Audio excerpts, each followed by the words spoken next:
Section 2.4 is actually a pretty lengthy section, and it's going to cover a lot of different topics. So this one's going to be broken into 4 different parts. The first part we're going to focus on today is a review of the concepts of long and synthetic division for a polynomial.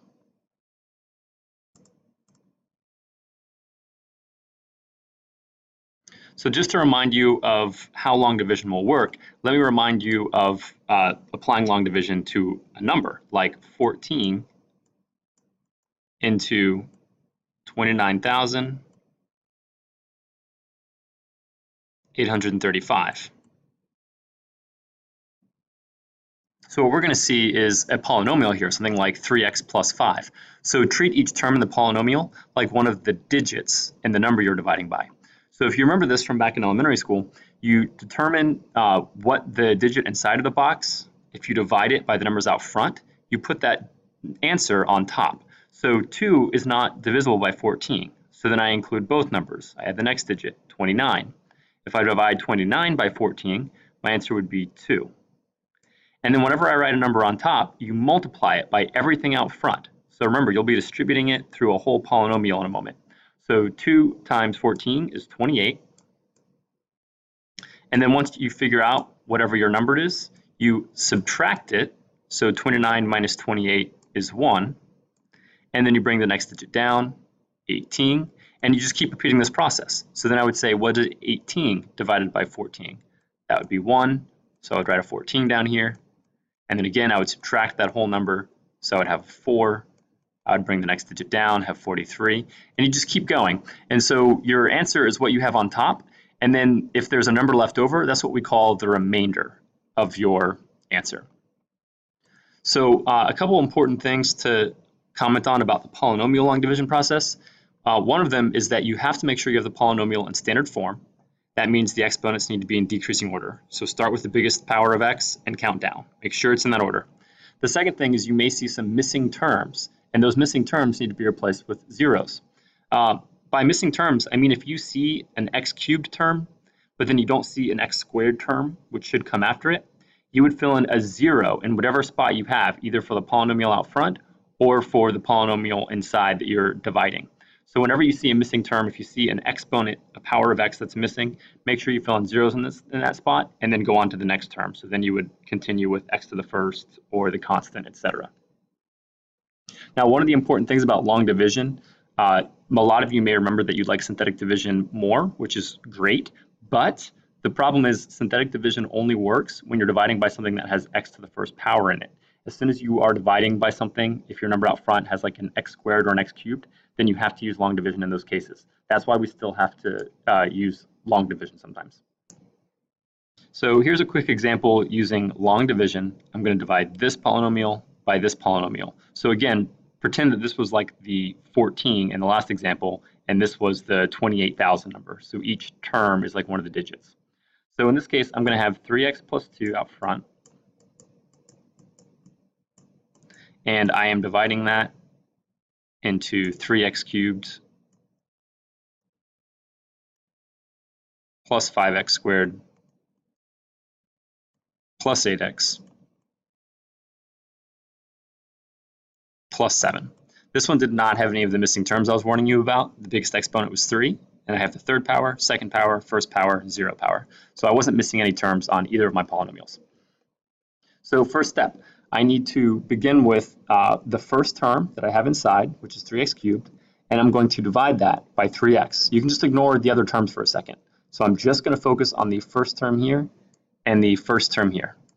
Well, 3x cubed over 3x would be equal to x squared. So that's how I figure out what number to write on top. Again, I'm just doing this number over this number, and I'm reducing it.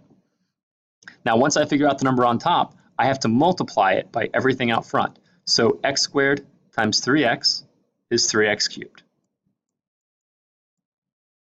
And then x squared times 2 is 2x squared.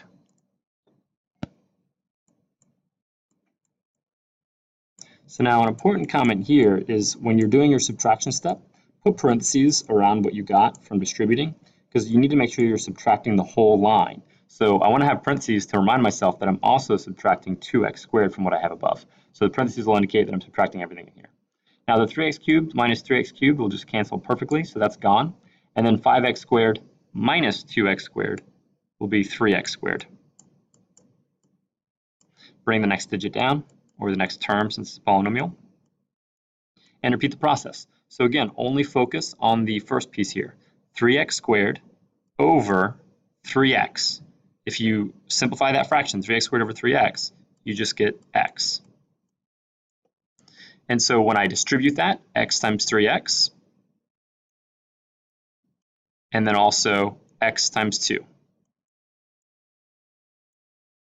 And I need to subtract that whole line. So 3x squared minus 3x squared cancels out, and 8x minus 2x is 6x. Bring the last term down in this case, and repeat that process one more time. I'm just focusing on 6x over 3x. If you reduce that fraction, that's equal to 2. And then make sure you distribute it by everything out front. So 2 times 3x and 2 times 2. If you subtract those, all that's going to be left, 7 minus 4 is 3. So my answer, especially if they specify it in such a way to say what is the quotient and what is the remainder, the quotient is what you have on top. This part is your quotient. So some of your directions in the assignments may ask you to separate those two pieces. And then whatever you have left over, when there aren't any more terms to bring down, that is the remainder part. Now, the most common thing is to write your answer as a polynomial, like after you've computed this. So your answer is whatever you have on top. So x squared plus x plus 2. And then it's a plus, so whatever you have on top, plus your remainder divided by what you were dividing by originally, 3x plus 2. So originally we were dividing the whole polynomial by 3x plus 2. Now it's just whatever you have left over, the remainder, over the 3x plus 2. So I will also add that the quotient, sometimes I see students, they're not sure about where they should be lining these digits up. That honestly doesn't matter. It doesn't matter if I started writing the x squared here or if I'd even started writing it back over here, because at the end of the day, you're still going to end up writing up a series of numbers in order, and they're just going to count down, and then the whole thing, whatever's left over on top, will be your final answer. So where you make this line up is not a big deal. Now here's another example. This time I'm dividing 2x squared plus x plus 1 into, now my biggest exponent is x to the 4th, so I have 2x to the 4th. And then I see an x cubed, so that's good. So I write minus x cubed. I don't see an x squared though, so I need to fill in a 0 here. This is what I was referring to with the missing terms. So I do not have an x squared. I also don't have an x to the first power, so I'm also going to have another missing spot, 0x. So 4th power, 3rd power, 2nd power, 1st power, then I can fill in the constant of minus 2. That was the only real trick on this one. The process is going to be the same. You might have a little bit more computation-wise to do. So I start off with the first term, 2x to the 4th, divided by 2x squared. If you reduce that fraction, then you just get x squared. And I need to multiply that by everything out front. So x squared times 2x squared. X squared times x. And x squared times 1. Don't forget that we are subtracting this whole line. So the first piece should always cancel out. If it doesn't cancel out, something's gone wrong with the number you put on top or your distribution process. So the first number cancels. Next, I have negative x cubed, and I'm subtracting another x cubed. So I end up with negative 2x cubed. And then 0 minus 1x squared is negative x squared. So the next term comes down, which in this case is just 0x. And then I focus on the first term again to figure out what I write on top. Negative 2x cubed over 2x squared. So the only thing that's going to be left is a negative x if you reduce that fraction. Make sure you distribute it. So I get negative 2x cubed. Negative x times x is negative x squared. Negative x times 1. Parentheses to carefully subtract the entire polynomial I got here. So the first part cancels out. Negative 1x squared minus another negative 1x squared. Don't forget, double negatives cancel. So when I subtract a negative, that's the same as adding. So negative 1 plus 1 actually cancels. So that is gone as well this time. And then 0 minus negative 1, again, double negative. So this counts as x. And then the last piece drops down, minus 2. But at this case, I can't do anything else because x divided by 2x squared doesn't work. So this is my remainder. So my answer would be x squared minus x plus, my remainder is x minus 2. And I'm going to divide it by whatever I was originally dividing, the stuff that's out front, or if you're looking at the original question, whatever you were dividing by, which was 2x squared plus x plus 1. Now, synthetic division, you'll notice that I had to write a lot to kind of explain the process. It looks way more complicated than it is. Once you guys have done it a few times, it'll just kind of become, okay, I know I put a number here and this number here. So I tried to list that out and describe it, but it does sound kind of confusing. The most important parts I want to direct your attention to, I do note that you can only use synthetic division for linear expression. Linear expressions are ones that only have x to the first power. If you have a bigger power of x, like an x squared, an x cubed, or an x to the fourth, then you cannot use synthetic division. So that's the most important thing I want to stress here. Everything else is just a description of the process, which will probably make more sense when I show it to you on a couple examples.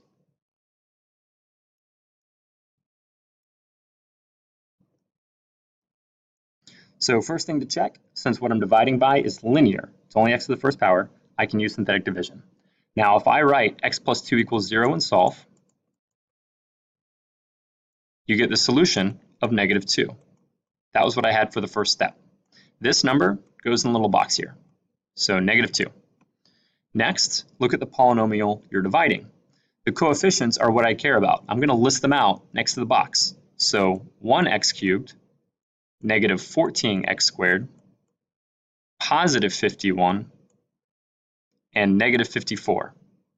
Now again, make sure you look for missing zeros, but this had all the exponents. Third power, second power, first power, constant. Skip a row and draw a line. The first number comes straight down, don't do anything to it. And then whenever you get a number underneath the line, you multiply it by what's in the box. So in this case, 1 times negative 2, and that goes in the next column. That's what I fill in, and it's why I skipped a row earlier. Whenever you get a column of numbers, add them together. So negative 14 and negative 2 is negative 16. Well, now I have another number underneath. So multiply it by what's in the box. Numbers underneath get multiplied. Negative 2 times negative 16 is 32. Add these numbers together. It's going to be 83. Multiply by what's in the box. It's going to be negative 166. And then add these numbers together. It's going to be 0, 12, negative 220. Now the last number that you get here is the remainder, if they ask you about that. So if they again want you to specify the difference between the quotient and the remainder, the last spot is the remainder. The rest of it is your quotient. The number farthest to the right, that's a constant. This one's going to be x to the first. This one's going to be x squared. So my answer according to this one is 1x squared minus 16x plus 83. And then my remainder, usually I do plus the remainder. Since this is a negative, I'm going to write minus 220 over whatever I was dividing by, which in this case was x plus 2.